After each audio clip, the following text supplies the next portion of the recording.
I was born in Taipei, Taiwan, and when I was 5, I moved to the United States. I was adopted by my biological Taiwanese aunt and her American husband. My birth mother is also adopted, and she was always very superstitious about my birth because when I was still in her womb, she was approached by a fortune teller who told her I was not going to live in Taiwan, I was going to live in America. So whether or not it became a self-fulfilling prophecy or she did it of her own volition, I'll never really know. But as a result, I have always felt very privileged that I came to America and got a chance to pursue my dreams. I started writing in a journal when I was 8 years old, and my father forced me to do it on a cross-country trip, and I hated it.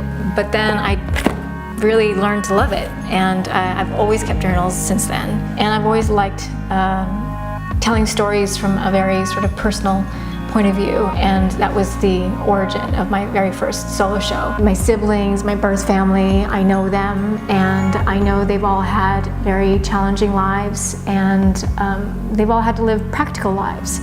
So for me, being an actor has always been a privilege. Like I started really experimenting with how do I work with other mediums so I could be more specific about my internal life, dealing with themes of invisibility, family, dysfunction, trauma. Definitely come from a line of traumatized people.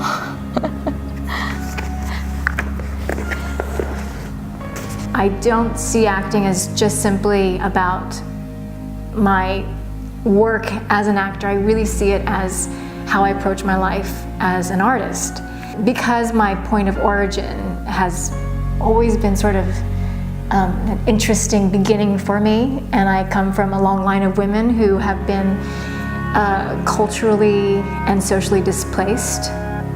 Being an artist has been about building a narrative for myself and how I find creative ways of self-expression and what kind of stories I'm drawn to.